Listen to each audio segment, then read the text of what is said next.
So ABC spent somewhere in the neighborhood of $70 million on a Bachelorette season, billboards across the country, a premiere spot right after the Oscars. 5 million viewers watched the special preview segment.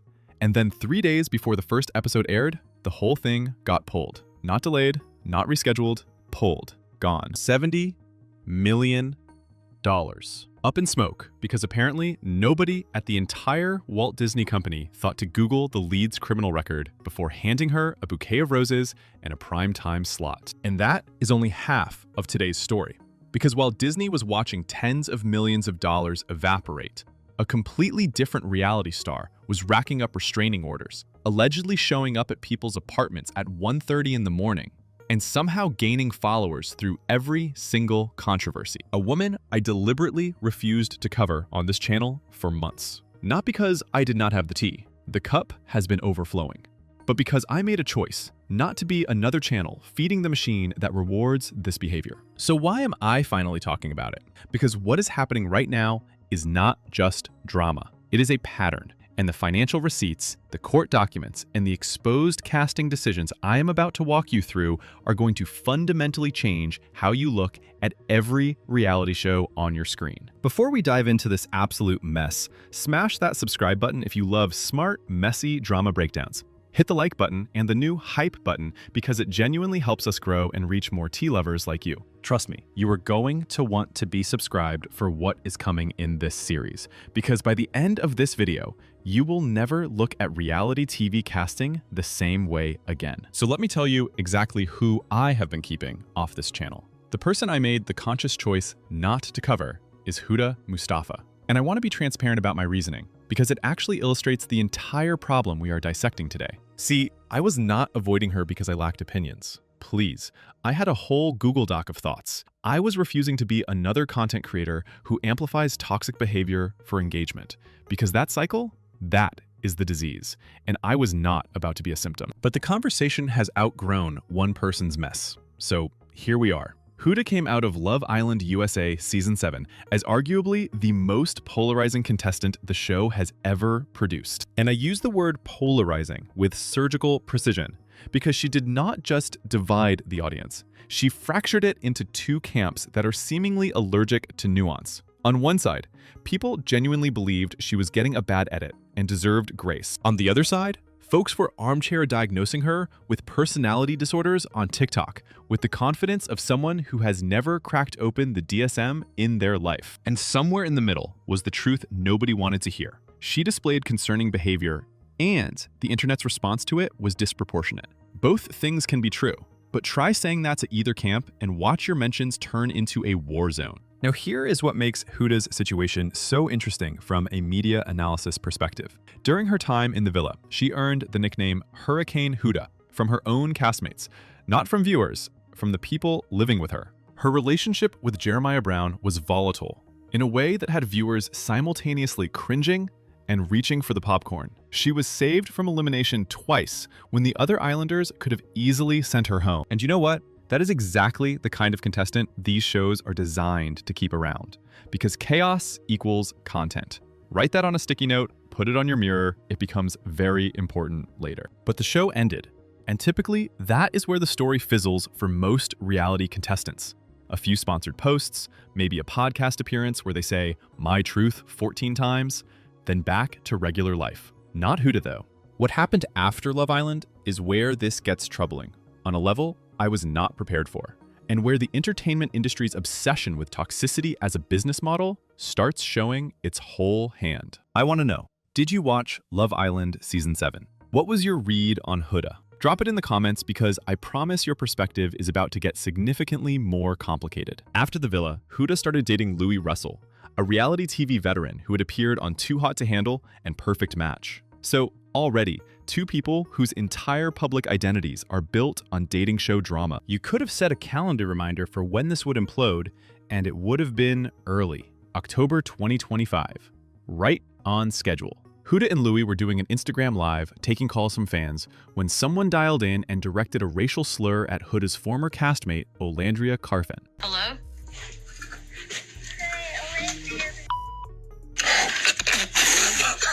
Whoa, hey. Yo, I turned that off. Hey. What did they say? They said about. And this is where it got messy. Instead of immediately shutting it down or expressing shock, both Huda and Louis appeared to laugh. Louis eventually said something to end the call, and Huda seemed confused about what was even said. But the damage was done the second that clip started circulating. The internet does not grade on a curve, and context becomes irrelevant once the screenshot goes viral. Now, did they hear exactly what was said in the moment? That is debatable. Was their initial response appropriate regardless? Absolutely not. And what really matters for our larger conversation today is what happened next. Huda Beauty, the major cosmetics brand, dropped her immediately. Their statement emphasized accountability and said her behavior did not align with their values. Gymshark reportedly ended their agreement too.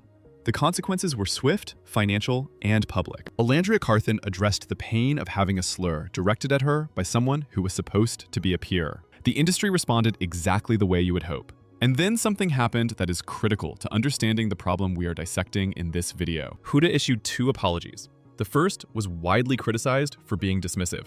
The kind of apology that reads like it was drafted by someone who Googled how to apologize without actually apologizing. The second was more direct and included a donation to the NAACP. Louis apologized as well. But catch this, her fanbase did not hold her accountable.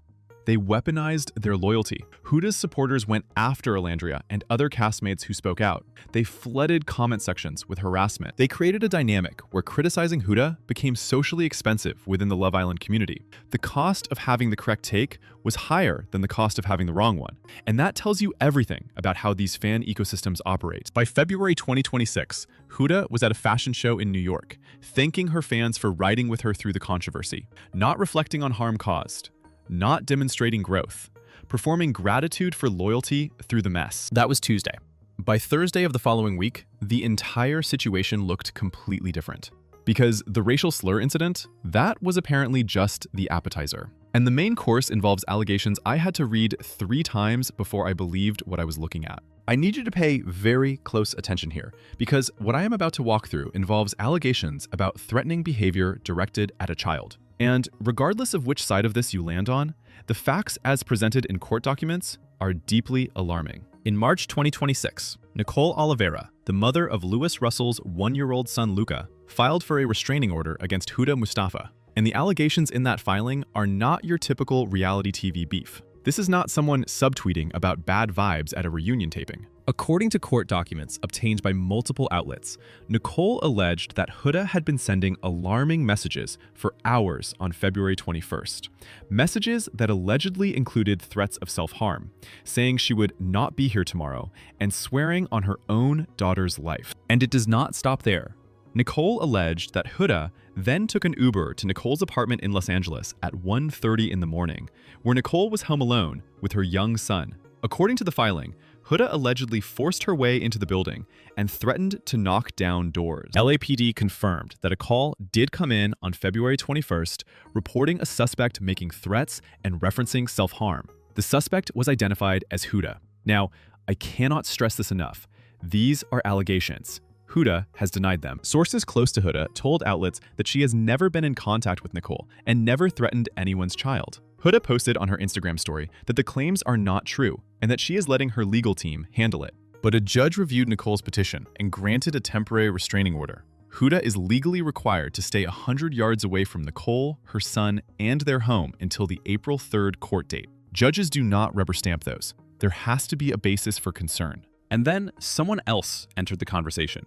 Someone nobody expected. Louis filed his own court documents, claiming Nicole was keeping him from seeing his son, calling it unreasonable, and accusing her of using the child as leverage. But then, a source close to Nicole dropped a bombshell, claiming Louis actually encouraged Nicole to file the restraining order in the first place, and even sent her text messages between himself and Huda as evidence. It seems like Miguel was right about the whole Louis and Huda situation. According to my source, Louis Russell was all for the restraining order until he learned that it would become public knowledge. He didn't want this public, so now he's showing his support for Huda. The Huda and Louis text messages are very much real. I now have received these messages from a verified, legit source. And here's the thing, guys, as someone who has defended Huda in the past, I would hope that you would believe me when I'm giving you this information, right? Because why would I lie? Like I said, I just received screenshots of the text messages between Huda and Louis, and according to my source, these text messages were given as evidence from Louis. He handed over these text messages and said file a restraining order according to my source. This is the evidence that got the temporary restraining order approved. This one I had not seen. She's literally sending him like outside the apartment complex, and where she tells him, you don't care if I live or die. She literally says, I'm at her house. According to my source, there is also surveillance footage that has been entered as evidence showing the night that Huda had broken in. These are the same ones that Storytime with Ricky had posted. According to the information, it sounds like Huda literally got on a plane from North Carolina to come to LA just to break in and send all these texts, sending that photo and threatening to unalive herself. And she tells him, bye my sweet handsome man, your beautiful girl loves you more than anyone you'll ever know. These are just so concerning to me, where she's telling him, this is torture, what you're doing to me, I never once did this to you. You tell me you don't want me to die, and this is driving me to that point. I promise you on my daughter, I won't be here tomorrow if I don't see you. And as for everyone saying that this doesn't make sense because why would he be with her now? According to my source, it seems like Louis is afraid to leave Huda because of Huda's fans. Louis allegedly told them that Huda said if he left her, she would send her fans to ruin him. So instead of choosing his child, it seems like he's choosing Huda. Since he's made that choice, what I've been told is that that restraining order now will also go on to him because he is Huda's partner and they're together quite often. And it seems like he's deciding to go with the clout and money making rather than doing what is best for his child and having a healthy co-parent relationship. There is no defending this, especially with the child involved. This is very concerning. The same source alleged that Lewis stayed with Nicole for a full week after the February incident and told her she was right about Huda being unstable. So now the question is not whether something happened. The question is why the story keeps changing depending on who is telling it. Am I being too generous to any of these people? Tell me if I'm reading this wrong, because this next section requires a complete shift in focus, and the woman at the center of it cost a major corporation more money in one casting decision than most of us will see in several lifetimes. If you have been watching this channel, you already know Taylor Frankie Paul. We have done multiple deep dives. We covered her before the Bachelorette premiere, we covered the cancellation, but today I am putting her story in a completely different frame. Because Taylor Frankie Paul is not just a woman with a messy personal life. She is the single most expensive cautionary tale in reality television history. And I do not say that for dramatic effect. I say it because the dollar figure is staggering in a way that should make every network executive lose sleep. For those who need the speed run, Taylor rose to fame as the self-proclaimed creator of Mom Talk, a group of Utah-based Mormon moms who went viral on TikTok around 2020. Dance videos, beauty content, lifestyle posts, very wholesome, very curated. Then, in 2022, Taylor dropped a bombshell during a live stream, revealing that she and her then-husband, Tate Paul, had been soft-swinging with other couples in their friend group. Her description? Hooking up, but not going all the way, as long as both partners were present and aware. The scandal blew up Mom Talk, ended her marriage, and birthed The Secret Lives of Mormon Wives on Hulu, which became a massive hit for Disney. 4 seasons of documented chaos. Taylor's on-again, off-again relationship with Dakota Mortensen became the show's emotional engine. Reality TV loves a couple you cannot look away from, even when looking hurts. Now here is the detail that changes everything. In February 2023, Taylor was arrested and charged with aggravated assault against Dakota, along with domestic charges in the presence of a child. She eventually entered a plea deal. Disney knew about this. They knew about the arrest, they knew about the charges, they knew about the volatile relationship that was literally being filmed for their show. And in the summer of 2025, ABC executive Rob Mills flew to Utah, met with Taylor, sent her roses the next day, and offered her the Bachelorette roses the next day for a woman with a domestic assault plea deal on her record. On March 19th, 2026, 3 days before The Bachelorette Season 22 was set to premiere, TMZ published a video from the 2023 incident. And this was not allegations on paper that you could spin or contextualize. This was footage showing Taylor in a violent physical altercation with Dakota. Metal chairs were thrown, and according to multiple reports, one of those chairs apparently struck her young daughter, who could be heard crying on the video. This was the evidence used in the legal proceedings that led to Taylor's guilty plea. The evidence that apparently no one at Disney ever tracked down. ABC pulled the season within hours. A source connected to the show told outlets that nobody at the network had seen the video before TMZ posted it. I want to pause here because this next detail requires you to absorb the full scope of what that means. Disney paid approximately $5 million per episode, 9 episodes. They ran a massive marketing campaign with billboards plastered across the country. They gave Taylor a special segment after the Oscar broadcast that drew 5.5 million viewers. They invested millions in promotional infrastructure, including premium Oscar ad placements that generated over $8 million in media value through hundreds of aired promos. All of that without apparently ever tracking down the video evidence from the criminal case that they already knew existed. Reports estimate ABC could lose between $30 and $70 million. Advertisers including Cinnabon pulled back immediately. $70 million. For context, you could fund several entire seasons of most reality shows for that amount. You could produce a mid-budget feature film. You could, I do not know, hire one person to do a background check. Just a thought.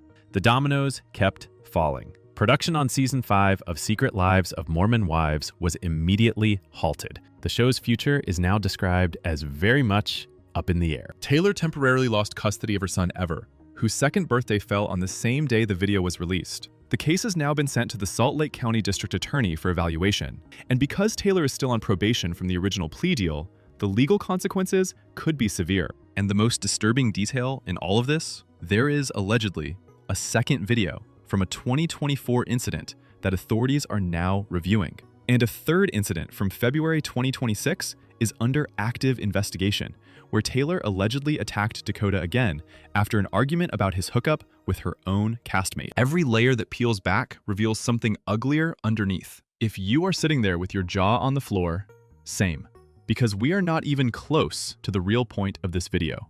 The real substance is not the drama itself. It is the machinery that manufactured all of it.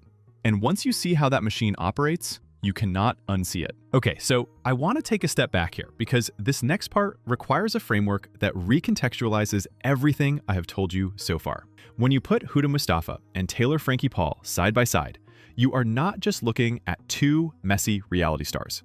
You are looking at a system functioning exactly as designed. And that distinction matters because it shifts accountability from individuals to institutions. Let me break down what I mean by the celebrification of toxic people. It is a cycle, and it operates with the precision of a business model because it literally is one. Step 1. A person demonstrates behavior on a reality show that generates extreme audience reactions. Not necessarily positive reactions, just strong ones. Outrage, fascination, obsession, debate, it does not matter. Engagement is engagement. The algorithm does not have a moral compass. It has a metrics dashboard. Step 2. That engagement translates to social media followings, which translate to brand partnerships, which translate to more screen time, which translate to bigger platforms. Each level up increases the stakes while decreasing the accountability, because now too many people's paychecks depend on the chaos continuing. Step 3. The person continues or escalates the behavior that generated the engagement in the first place, because that is what they have been rewarded for. You do not train a dog to sit and then get surprised when it sits. You do not reward someone for being volatile and then act shocked when the volatility escalates. Step 4. The consequences of that behavior eventually become impossible to ignore. But by that point, networks, brands, and the audience have invested so much that nobody wants to pull the plug until someone else pulls it for them. Taylor Frankie Paul is the textbook. Her arrest was public knowledge. Disney briefly debated whether to keep featuring her on Mormon Wives. They decided to move forward. Not only that, they made her an executive producer. They then elevated her to lead The Bachelorette. The first episode of Mormon Wives literally featured police body cam footage from the arrest. They did not hide the chaos. They sold it. Huda represents the earlier stage of the same pipeline. The concerning behavior in the villa got her screen time. The post-show drama got her headlines. The racial slur incident, despite costing her brand deals, actually increased her visibility. Her fan base calcified around her like a protective shell. And now, regardless of whether the restraining order allegations are true, she has crossed the threshold where the controversy itself generates more opportunity than whatever she was originally cast to do. The person and the mess have merged into a single product. And that product has a built-in audience that grows every time someone tells them they should not be watching. The question I need you to sit with is this: at what point does covering someone's mess become participating in it. At what point does watching the train wreck make you complicit in building the tracks? Between the situation with Taylor Frankie Paul and Huda from Love Island, I think this is a big issue that we need to address, which is the glamorization of like very toxic people on reality TV and giving them platforms just to be surprised when this happens. It's a mess. And I'm gonna be honest, it's not enjoyable to watch. As a fan of reality television, this is not the type of drama that I wanna see. I like to see a good read at the reunion, okay? I don't need to see a DV case, and I don't need to see somebody threaten the mother of her current boyfriend's child. I think we should start having conversations about this, especially with The Bachelor being canceled, and apparently, allegedly, this was being reported, tens of millions of dollars now are going to be lost because of the cancellation of the season. Unfortunately, sometimes people don't care until their pockets start hurting, so I hope this is a wake-up call for all television shows to stop casting people like this. Yes, it brings conversation and it brings engagement, but at what cost? Because it completely brings down the morale of like the entire thing that the person is attached to. Like season 7 of Love Island and the Mormon Wives, they were on a rise, and The Bachelorette, now Bachelor Nation is damn pissed. I'm like, it's just everybody's pissed, okay? It's like, we don't need this. I actually have a whole podcast episode going more in depth on this topic specifically, but let me know what y'all think in the comment section about all this below, and make sure to follow me for more pop culture content. Because the brands knew more than they are admitting. And when we get into exactly what they knew and when, a lot of what I just said is going to click into place in a way that might make you uncomfortable. Here is where I want to have a real conversation, not a lecture. Because this is not just about Huda and Taylor. This is about every network executive, every brand manager, and every casting director running this calculation on a spreadsheet right now. On one side, you have the business case. And I will be fair to it. Earlier I said chaos equals content. That was the observation. Here is the justification the suits use to sleep at night. When Love Island narrator Ian Sterling was asked about Huda, he compared her to a great sitcom character, someone whose flaws make them compelling because the audience sees themselves in those mistakes. And from a pure entertainment math perspective, the man is not wrong. Nobody tunes into Love Island for the couples who communicate effectively and resolve conflicts with active listening techniques. That show would last 2 episodes, and the second one would be a reunion. Similarly, when ABC cast Taylor Frankie Paul, the logic was clear on paper. She was the most talked about personality in reality TV. A TikTok she posted expressing interest in The Bachelorette generated massive engagement from people saying they would actually watch the show again if she was on it. For a franchise hemorrhaging viewers that had taken an entire season off, she was a defibrillator. The heartbeat was fading, and she looked like a jolt. So now the question is not whether networks chase chaos. We have established that. The question is where business logic crosses into moral negligence. We already know Disney was aware of Taylor's record and cast her anyway. What we have not talked about is what that decision communicated to every other network watching.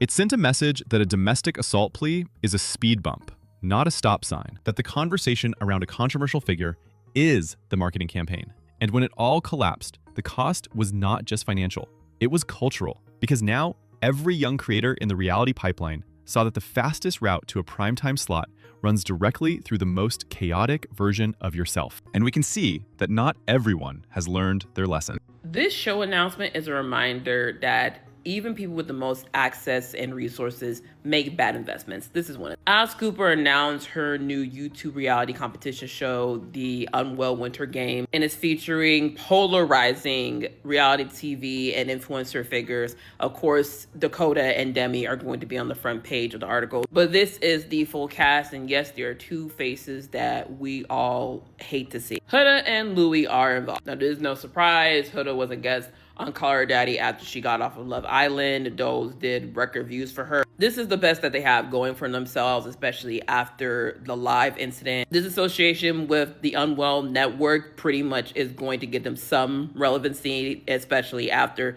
the whole Baby Mama incident. Now, to be clear, Dakota and Taylor are both destructive and abusive people towards each other. Neither of them should be getting rewarded or platform. Many people are calling the BS with this whole situation because Dakota can get rewarded for bad behavior, But then also you have Taylor Frankie Paul losing her seat in The Bachelorette. Of course, you have Demi for all the behavior she had over the past couple of seasons on Mormon Wives, getting rewarded in platform again. I don't know how the vibe is on social. I know on Threads, people are hitting their breaking point when it comes to Al Cooper unwell, and it's about time. After the conversations we've had this past week about platforming problematic people and rewarding them for bad behavior, she goes and does this. And of course, the diehard unwell Color Daddy stands are going to tune into this. But there's a reason why this is premiering on YouTube and not on Hulu or Disney Plus. I wouldn't be surprised if networks decided, hey, we're not going to touch this. We platform problematic people, but we're not platforming these folks. And before y'all say anything, I'm glad that there's no black women on here, especially after watching Love Over War. Those are just my thoughts. Let me know what you guys think in the comments. With Huda, the calculation is different,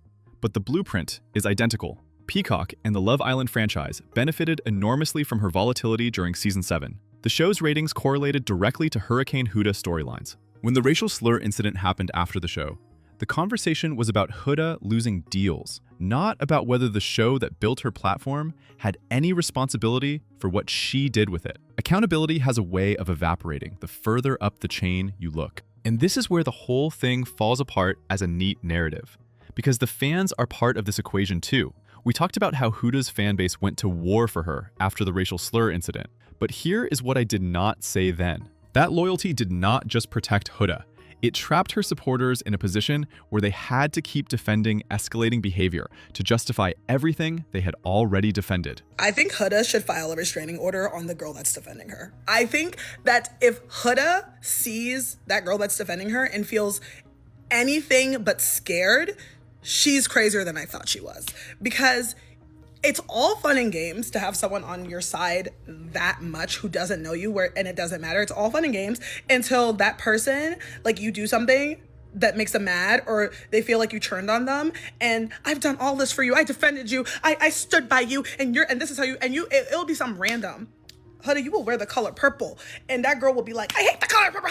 She knows that. How dare she? Like, these people are unhinged. These people are unhinged. And then she'll turn on you and show up to your place and knock on every door at your house and, like, break into your, like, you know what I'm saying? I'm just like, that is wild. You called that lady's apartment building?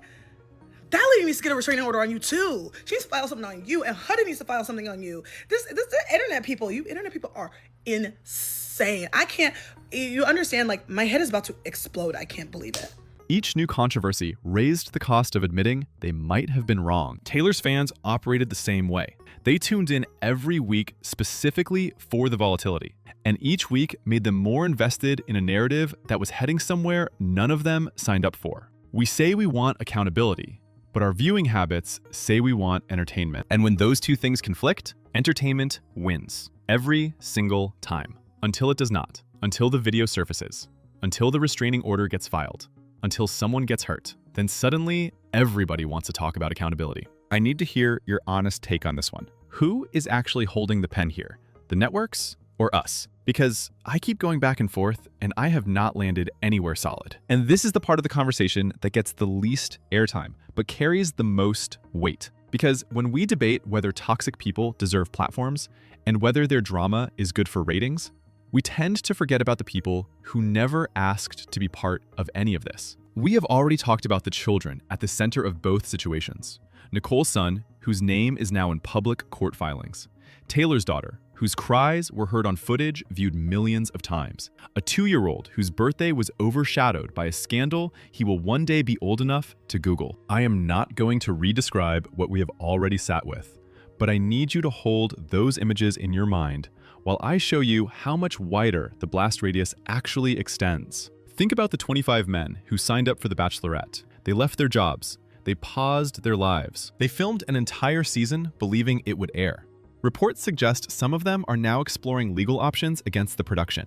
These are real people whose plans got shredded by a network's decision to gamble on a controversial figure. Think about the Mormon Wives cast, whose livelihoods are now tied to a show that might not survive. Multiple cast members have spoken out against the violence, with Layla Taylor, herself an abuse survivor, saying she could not stay silent. Their income, their opportunities, their professional futures are all collateral in someone else's story. Think about Olandria Carthan, who had a racial slur thrown at her, and then watched the person who laughed at it become more famous than ever. Think about the brand employees at Huda Beauty, who had to navigate severing a partnership they had just publicly celebrated. The internal meetings that must have required, the awkward press statements. Think about every aspiring reality contestant watching all of this and drawing the conclusion that the path to fame is paved with controversy, not talent. That the casting directors reward the most chaotic applicant, not the most interesting one. This is the true cost of the celebrification machine, and it is never factored into any ratings projection or brand partnership ROI. Have you ever caught yourself rooting for the drama without thinking about who was getting caught in the crossfire? Because I think most of us have. And sitting with that discomfort is kind of the whole point of everything I have been saying. So here's the question I have been building toward this entire video. And I'm going to be straight with you. I do not have a tidy answer. But I think the question itself is worth more than any answer I could manufacture. Is the engagement generated by people like Huda Mustafa and Taylor Frankie Paul worth what it costs? Not just in dollars, though we have covered those.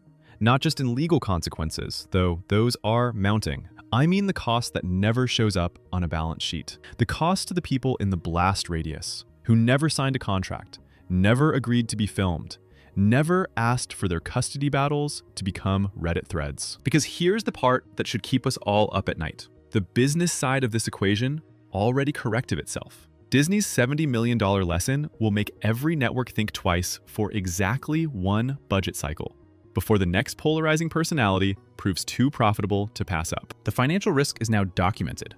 Some executive will build a better vetting process. The machine will adapt. It always does. But the moral side does not self-correct. No algorithm adjusts for the fact that a child's cries were heard on a video viewed millions of times. No ratings report accounts for a woman who cannot leave her apartment because her address ended up in public court filings. No engagement metric captures what it does to a culture when we collectively agree that the most volatile person in the room deserves the biggest microphone. And this is where it comes back to us. Not the networks, not the brands, us. Because every time we tuned in to watch Huda spiral in the villa, we added to the ratings that justified keeping her around. Every time we engaged with Mom Talk content, we fed the algorithm that made Taylor a viable Bachelorette candidate. The networks make the decisions, but they make them based on data that we generate. Our watch time, our engagement, our clicks. We are not passengers in this system.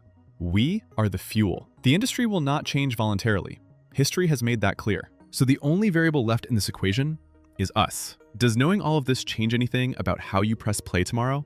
I am not going to pretend I have figured that out either. But I think asking it honestly is where something different starts. So let me bring this full circle. I started this video by telling you I had been purposely avoiding Huda Mustafa. Now, you know why. It was not fear of her fanbase, although they are certainly a factor. It was me trying to figure out how to talk about these stories without becoming part of the machine I am criticizing. And I will be fully transparent about the irony. This video exists within the same ecosystem I am questioning. Your views on this video signal to algorithms that drama-adjacent content performs. My coverage keeps these names circulating. That tension is something every commentary channel has to sit with, and pretending it does not exist would be dishonest. But silence is not the answer either. Because when no one analyzes the systems that create these situations, the narrative gets controlled by the people profiting from them. The networks get to act surprised when everything implodes. The fans get to pretend their engagement is harmless. The brands get to claim they had no idea what they were signing up for. Silence does not create accountability. It creates cover. Huda Mustafa's restraining order hearing is scheduled for April 3rd. Taylor Frankie Paul's case is with the district attorney. The future of the Bachelorette franchise is uncertain. Secret Lives of Mormon Wives may not survive. And somewhere right now, a casting director is scrolling someone's messy TikTok and thinking, that's our next star. The celebrification machine does not stop because one person gets exposed. It stops when the audience collectively decides that controversy is not entertainment, that mental health crises should not be plot devices, that a woman with a domestic assault record should not be handed a rose and told to find love on national television, that a fan base defending harmful behavior is not loyalty, it is enabling. So here is my final ask. 3 questions I want you to answer honestly in the comments. Do you think the entertainment industry will actually learn from the Taylor Frankie Paul disaster? Do you think the Huda situation is getting the scrutiny it deserves? And the hardest one, Does knowing all of this actually change what you watch tomorrow? Subscribe, because this conversation is far from over. I will be following both of these stories as they develop, and you do not want to miss the updates. Hit that like button and that hype button for the algorithm, because this is the kind of conversation that needs to reach beyond the people already paying attention. And as always, spilling the tea, one drop at a time. But today, the tea tasted bitter, and I think that is exactly the point. I will see you in the next one.